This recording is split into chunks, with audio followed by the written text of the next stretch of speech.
Hoje nós vamos meditar na passagem de Atos, capítulo 9, a conversão do apóstolo Paulo. O evento mais significativo na história da igreja após o Pentecostes. Mas antes de lermos Atos capítulo 9, a conversão do apóstolo Paulo ela é tão importante que ela é repetida no livro de Atos, mencionada no livro de Atos 3 vezes. Então há outros dois textos paralelos que tratam do mesmo assunto que nós vamos meditar nessa manhã, que se encontram em Atos 22 e Atos 26, e que eles são textos que complementam a leitura que a gente vai fazer hoje pela manhã em Atos 9. Então peço aos irmãos que abram primeiro em Atos 22, do verso 2 ao 11.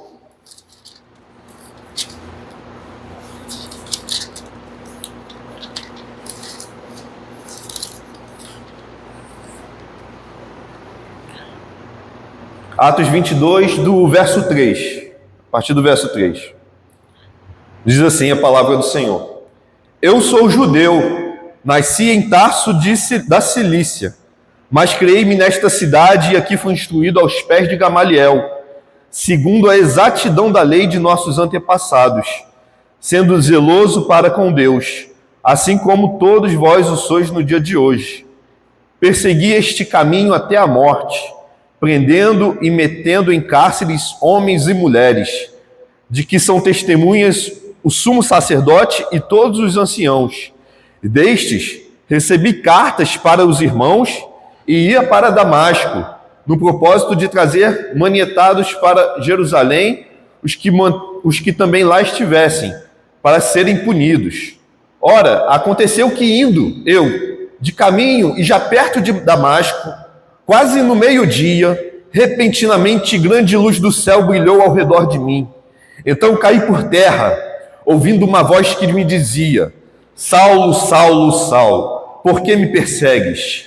Perguntei: quem és tu, Senhor? Ao que me respondeu: eu sou Jesus, o Nazareno, a quem tu persegues.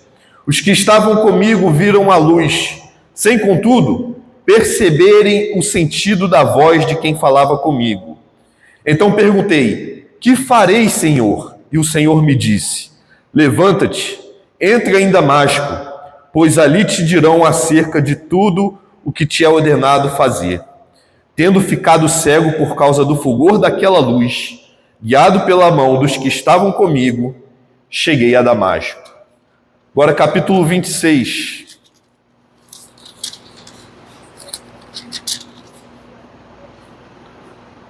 Do verso 9 ao 18. Na verdade, a mim me parecia que muitas coisas devia eu praticar contra o nome de Jesus, o Nazareno. E assim procedi em Jerusalém. Havendo eu recebido autorização dos principais sacerdotes, encerrei muito dos santos nas prisões, e contra estes dava o meu voto quando os matava. Muitas vezes os castiguei por todas as sinagogas, obrigando-os até a blasfemar, e demasiadamente enfurecido contra eles, mesmo por cidades estranhas, os perseguia. Com estes intuitos, parti para Damasco, levando a autorização dos principais sacerdotes e por eles comissionado. Ao meio-dia, ó rei, indo eu caminho fora, vi uma luz no céu, mais resplandecente que o sol, que brilhou ao redor de mim e dos que comigo iam. E caindo todos nós por terra, ouvi uma voz que me falava em língua hebraica: Saulo, Saulo, por que me persegues? Duro é recalcitrar-te contra os aguilhões. Então eu perguntei: quem és tu, Senhor?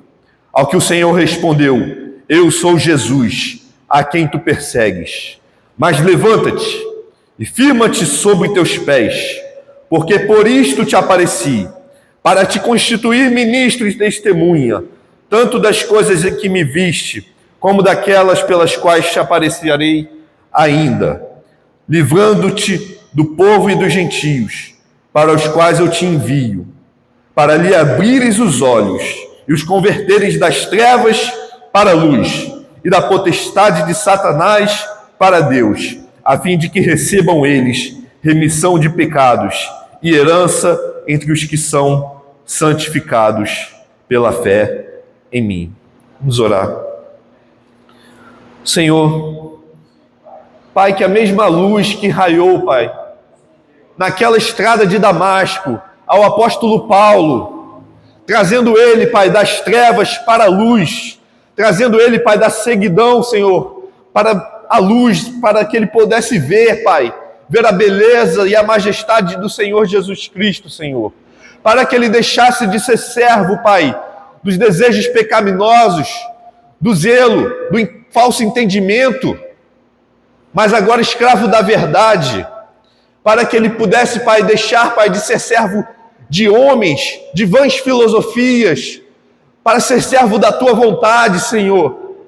Que essa luz, Pai, que o transformou em um homem de Deus, um dos maiores cristãos de todos os tempos, que escreveu, Pai, 13 livros do Teu santo livro, que foi, Pai, um dos maiores missionários que já existiu, que evangelizou, Pai, o mundo, naquela época, Senhor, que o Teu Santo Espírito, Pai, usou poderosamente, Senhor, que essa mesma luz brilhe hoje nos nossos corações, que essa mesma luz, Senhor, abra os nossos olhos, que essa mesma luz, Senhor, nos tire da cegueira espiritual e nos leve e nos transporte para o reino da maravilhosa luz.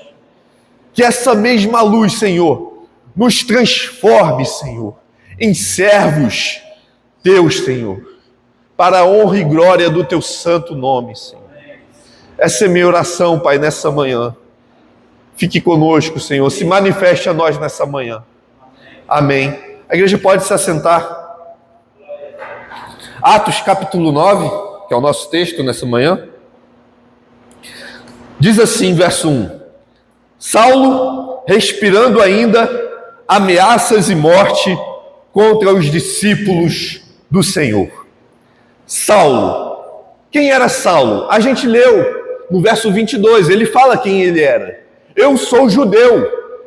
Meus pais vieram da dispersão e eu nasci em Tarso, na Cilícia, fora da Judéia. Então eu tenho dupla cidadania. Eu sou judeu, mas eu também sou cidadão romano. O meu nome judeu é Saulo, mas o meu nome latino é Paulo. Eu tenho dupla cidadania. E isso a gente vai ver futuramente no livro de Atos, que por ele ser romano, ele tinha alguns direitos, ele gozava de alguns direitos. Mas não somente isso. Em Filipenses 3, a gente vai ver que Paulo ele vai dizer também que ele era hebreu de hebreus, da linhagem de Abraão, circuncidado ao 8º dia. Ele era da tribo de Benjamim. O que isso significa? Que Paulo, ele era um judeu puro. Ele não era um judeu Nutella. Ele era um judeu raiz. Ele não foi aquele gentio que foi helenizado. Não era um judeu helenista, alguém que era gentil e que adotou os princípios do judaísmo. Não. O Paulo era parente de Abraão, de sangue. Paulo, ele era hebreu de hebreus. Isso significa que ele dominava o aramaico, a linguagem dos hebreus, e que poucos judeus tinham esse domínio. Paulo, ele era da tribo de Benjamim, uma das únicas tribos junto com Judá que não se corrompeu. Tribo que veio o primeiro rei de Israel, tribo do rei Saul, uma tribo honrada. Paulo era esse homem. Paulo vai dizer que, quanto à lei, ele era fariseu. Ele fazia parte da elite religiosa de Israel. Paulo vai dizer que, quanto ao zelo que há na lei, ele chegou a perseguir a igreja. Ele era um homem zeloso, zeloso com os costumes de Israel, zeloso com aquilo que ele entendia que era da lei. E esse zelo levou a perseguir a igreja. Saulo aqui não é a primeira vez que ele é apresentado. A primeira vez a gente viu no sermão de Estevão. Em Atos, capítulo 7, no verso 58, a gente vai ver que as vestes de Estevão, quando ele é apedrejado, é deixado aos pés de um jovem chamado Saulo.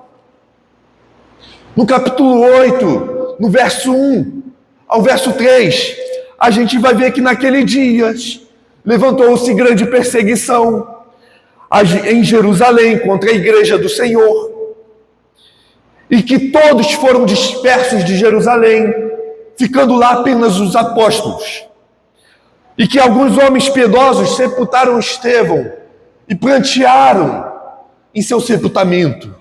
E no verso 3 a gente vai ver: Saulo, porém, assolava a igreja, entrando pelas casas, arrastando homens e mulheres, encerrava-os no cárcere. Então Saulo, por mais que ele tinha todas essas virtudes que eu falei aqui, de Hebreus, da tribo de Benjamim, da linhagem de Israel, circuncidado ao 8º dia, ele estava cego, ele estava perseguindo a igreja. Irmãos, não adianta a gente ser zeloso, mas ser zeloso fora da verdade, ser zeloso com falsos ensinos, ser zeloso longe de Cristo, ser zeloso, querer as coisas tudo bonitinha, fazer, grandes eventos, fazer, como posso dizer, se preocupar com a aparência religiosa, com a liturgia, com a nossa doutrina, com os nossos hinos, ser zeloso, ser presbiteriano roxo, mas estar longe de Cristo, não amar a Cristo, não viver para a glória dele, não amar a Ele verdadeiramente, não ter um encontro genuíno com Cristo, não se render aos pés dele, não se submeter ao senhorio dele, não ter Ele como Senhor e Salvador das nossas vidas, não depositar a esperança nele. E aqui vai dizer que ele respirava ainda ameaças e morte contra os discípulos do Senhor. A palavra que é respirar é bufar. Ele estava bufando como um boi, um touro, furioso, fica bufando. Ele estava perdido, ele estava cego, ele estava num caminho errado,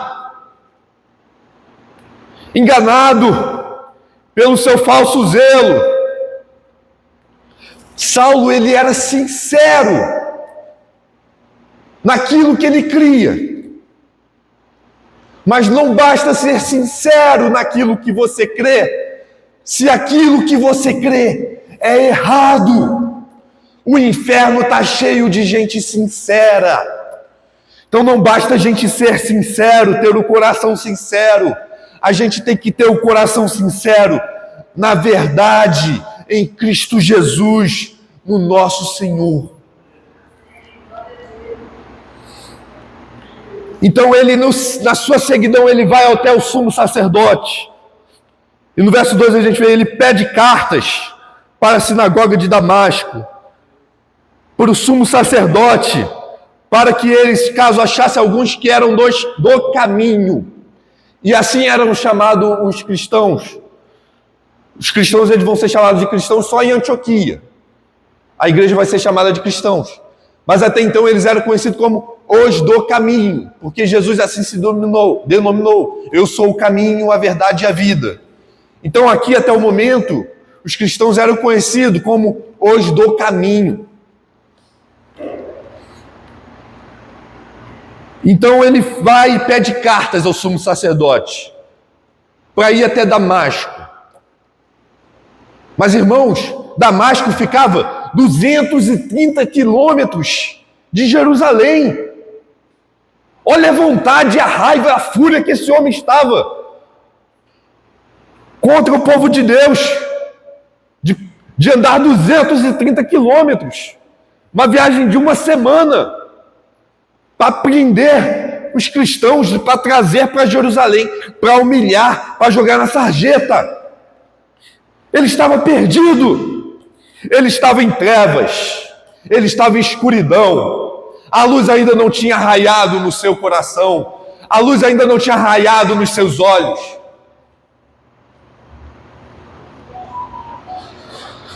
Seguindo ele, estrada fora, verso 3. Ao aproximar-se de Damasco, subitamente uma luz do céu brilhou ao seu redor.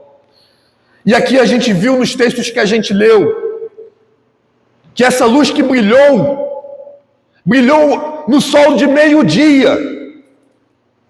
Não foi qualquer sol, é o sol de meio-dia.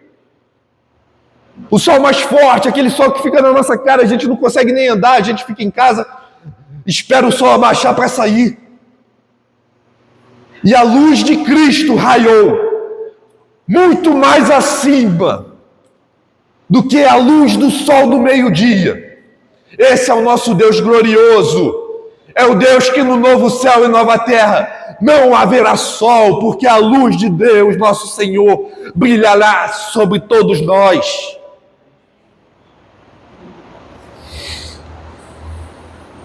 E essa luz brilha diante de Paulo. E Paulo cai, atônito, assustado. A luz brilhou. Aquele homem, cheio de fúria, com ódio contra os cristãos, perseguindo a igreja, agora está no chão, caído, fraco, vai ficar cego, sendo levado pelas mãos até Damasco, como alguém que não oferece perigo nenhum.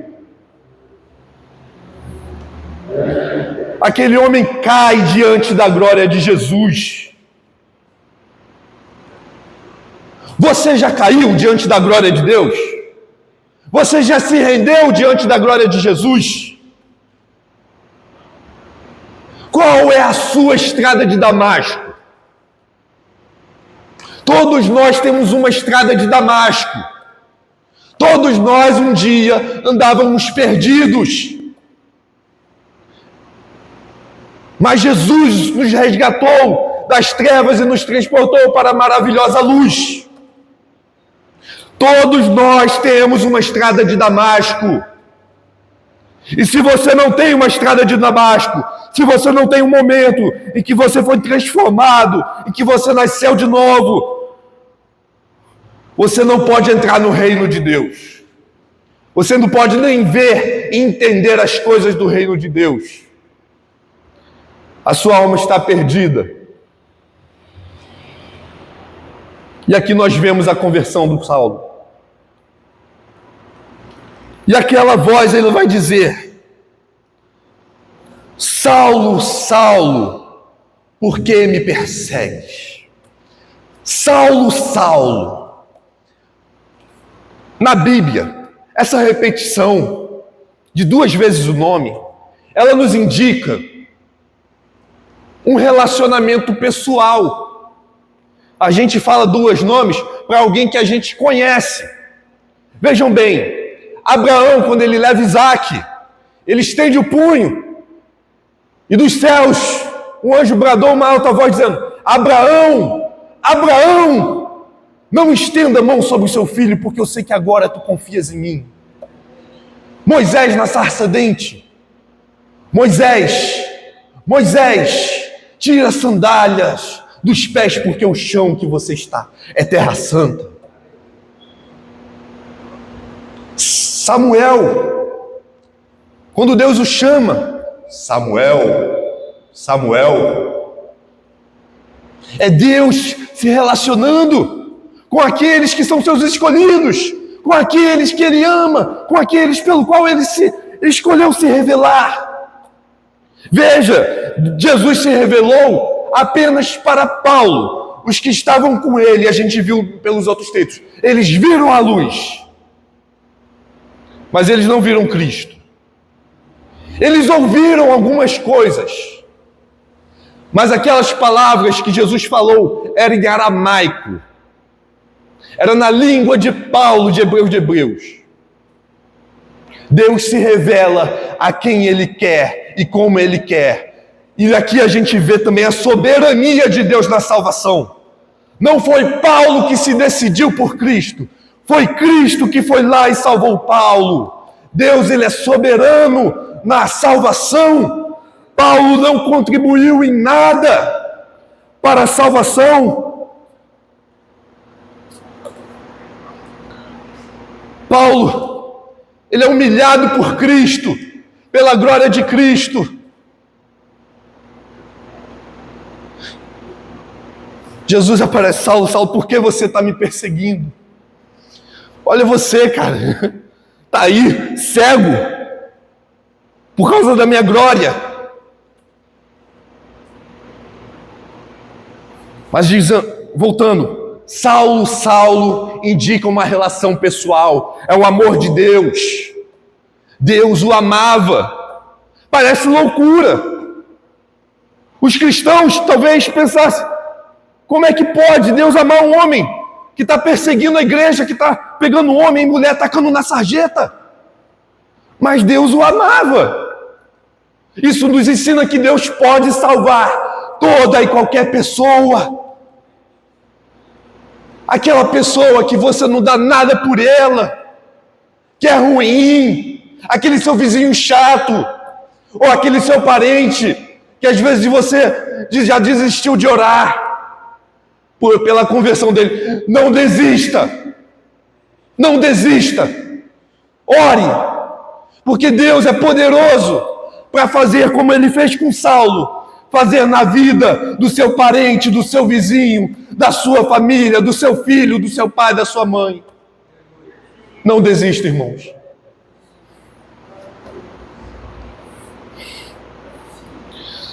Davi vai dizer, Absalão, Absalão, meu filho, meu filho. Eliseu vai dizer, quando Elias é assunto aos céus, meu pai, Saulo, Saulo. Essa dupla sequência de palavras nos indica um relacionamento, uma intimidade, um desejo de ter um relacionamento pessoal. Jesus vai dizer, Marta, Marta, você tem andadas ansiosas e preocupadas com muitas coisas, mas somente uma te interessa. Jesus também vai dizer, Eli, Eli, lama sabachthani, Deus meu, por que me desamparaste? Você perceba a dupla repetição. Quando Jesus chora por Jerusalém, Jerusalém, Jerusalém, quantas vezes eu quis te reunir, como uma galinha que junta os seus pintinhos. E um dos textos mais assombrosos da Escritura, lá em Mateus 7, 22, a gente vai ver. Naqueles dias, muitos me dirão, Senhor, Senhor, Senhor, Senhor, Senhor. Jesus, e eu lhes direi claramente, apartai-vos de mim, nunca vos conheci. O que Jesus está falando? Eles vão alegar que eles tinham um relacionamento pessoal comigo, que eles não apenas sabiam quem eu era, mas que eles se relacionavam comigo, que eles tinham comunhão comigo. E o que Jesus está falando é, quando ele diz, nunca vos conheci, ele não está falando, não sei quem vocês é. Ele está falando, eu nunca me relacionei com vocês, nunca tive comunhão com vocês, porque vocês praticam más obras, porque vocês não foram convertidos, porque vocês não se transformaram. Então, quando Jesus está aqui, está se manifestando, falando, Saulo, Saulo, ele está dizendo, Saulo, eu te amo, seu bobão, e você está aí me perseguindo, eu dei a minha vida por você, eu morri por você, e você está me perseguindo. Duro te é recalcitrar contra os aguilhões. Isso é um provérbio da época, que se refere aos bois, quando eles eram utilizados, né, para semear no arado. e aí tinha os aguilhões na carroça, e aí o boi dava coice nos aguilhões, o aguilhão era um negócio, como posso dizer, uma lança espetada. E o boi teimoso, ele não queria arar o solo, ficava lá dando coice no aguilhão e se ferindo. Então, Jesus está falando, você é um boi teimoso. Duro é para você. Mas o que Jesus está falando quando ele diz, duro te é recalcitrar contra os aguilhões? Jesus está falando que por mais que para a gente vendo esse texto parece que a conversão dele foi repentina, o que Jesus estava nos falando é que cada vez que Saulo prendia um cristão, mandava um cristão blasfemar, quando Saulo ouviu o sermão de Estevão, um sermão esse que a gente pôde meditar aqui, o Espírito Santo estava trabalhando na vida dele. Irmãos, parece que às vezes a gente está evangelizando alguém e a pessoa é muito relutante. Mas não desista, que o Espírito Santo pode estar trabalhando e pode transformar a pessoa. Eu conheço pessoas, eu tenho amigos que eram relutantes e foram transformados. Não desista de evangelizar, não desista de orar pelos perdidos. Vou ser mais rápido aqui para a gente encerrar. Ele perguntou, quem és tu, Senhor? E a resposta foi, eu sou Jesus, a quem você está perseguindo. Ora, Paulo não estava perseguindo Jesus. Até então Jesus tinha sido ressurreto e assunto aos céus. Quem Paulo estava perseguindo? A igreja, os cristãos. Mas cada vez que Paulo estava perseguindo um cristão, jogando na cadeia, apedrejando Estevão, Paulo estava perseguindo Jesus. Jesus se identifica com a sua igreja, de tal ponto de que a perseguição contra nós, contra a igreja, contra os seus filhos, contra os seus servos, é perseguir o próprio Cristo. Jesus não nos abandonou, Jesus está no meio de nós. E aqui Jesus, ele aparece a Saulo. E depois a gente pode achar que Jesus sumiu, mas não é verdade. Jesus vai mandar ele até Damasco, onde vai ter um servo chamado Ananias. Jesus vai continuar trabalhando na vida de Paulo, mas agora através da igreja. Jesus não nos mandou para a missão sozinho, mas ele foi com a gente, ele está com a gente, e ele trabalha no meio de nós, e para nós e por nós, para a glória dele. Quando eu era pequeno, tinha um desenho, os irmãos devem conhecer, Caverna do Dragão, acho que eu já citei isso aqui. Tinha lá o mestre dos magos, ele chegava, lançava um enigma, e depois sumia do nada.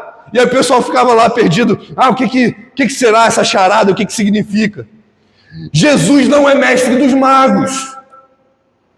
Jesus não aparece para Paulo, depois some e deixa Paulo perdido. Porque Jesus continua trabalhando através da sua igreja.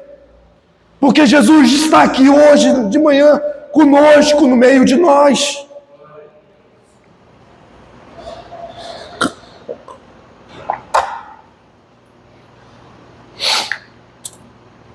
Então ele vai e manda Saulo até Damasco. E é interessante que antes dele falar, levanta-te e entra na cidade, Saulo, a gente viu isso nos outros textos que a gente leu, ele vai dizer, que farei eu, Senhor? Agora ele se porta submisso, obediente, querendo obedecer, reconhecendo a autoridade, grandiosidade e majestade do nosso Senhor Jesus Cristo. E ele se coloca como um servo obediente, querendo obedecer a Cristo. Que farei eu? Eu achava que eu estava certo naquilo que eu estava fazendo, mas eu estou totalmente perdido. Que farei eu, Senhor? Eu sou o principal dos pecadores, eu sou o maior dos pecadores. eu persegui aqueles que são teus servos. Mas Jesus não esmaga Paulo. Jesus restaura Paulo. Jesus ainda usa Paulo. A graça de Deus é tão grande, tão superabundante, que Ele não apenas nos salva, mas Ele nos chama e nos comissiona para uma grande obra, que é levar o nome de Jesus Cristo aos perdidos, para manifestar a sua glória. É graça de Deus, irmãos, você poder estar aqui nessa manhã, louvando a Ele, cultuando Ele, reconhecendo a grandeza dEle. Isso é graça de Deus na nossa vida. Você já agradeceu a Deus hoje por causa disso? Por poder estar aqui louvando e exaltando o nome dEle? E Saulo vai e se levanta, e ele obedece agora, não mais a ordem de um sumo sacerdote, não mais agora como servo de homens, querendo agradar homens, querendo satisfazer religiosidade, mas ele vai agora como um servo de Jesus Cristo, obedecendo a Jesus Cristo, para exaltar o nome de Jesus Cristo, para glorificar o nome de Jesus Cristo. A gente precisa ter essa estrada de Damasco na nossa vida. A gente precisa passar por esse processo. E Saulo foi guiado, cego, pelos seus amigos até Damasco, esteve lá 3 dias sem ver, durante os quais nada comeu nem bebeu, estava lá em comunhão de Cristo. Para encerrar, concordo com o N.T. Wright quando ele diz que esse texto aqui, por mais que eu falei muito de conversão, o foco, o tema principal, não é o processo da conversão em si, mas é esperança, é a confiança. Não se trata apenas de um processo, de uma experiência que Paulo teve, mas em quem ele creu, em quem ele passou a obedecer, em quem ele passou a servir. É isso que importa, irmãos. Você não vai ter, às vezes, uma estrada de Damasco que você vai ter uma aparição de Jesus e você vai ficar cego 3 dias. Isso são experiências de conversão. Cada um de nós temos a sua. E são importantes, como o cego disse, eu não sei, eu só sei que eu era cego e agora vejo. Cada um tem a sua. Mas o que importa é o que nos levou a essa mudança, a crer e a depositar a nossa esperança totalmente em Jesus Cristo. Como Saulo diz, tudo que eu tinha era refúgio, agora eu busco não a justiça que há na lei, mas a justiça que há no nosso Senhor Jesus Cristo, puro, santo, perfeito, Criador dos céus e da terra. Que a gente possa depositar a nossa esperança em Cristo Jesus. Senhor, muito obrigado, Pai, por essa manhã. Obrigado, Pai, por esse irmão, Senhor, que o Senhor chamou e o converteu, Pai. Perdão, Senhor, porque muitas das vezes a gente quer o mal daqueles que nos perseguem. A gente quer o mal de Alexandre de Moraes, do presidente. A gente deseja o mal para essas pessoas, Senhor. Perdão, Senhor. Perdoa, Pai, a tua igreja, Senhor. Nós oramos, Senhor, para que o Senhor nos perdoe, Senhor.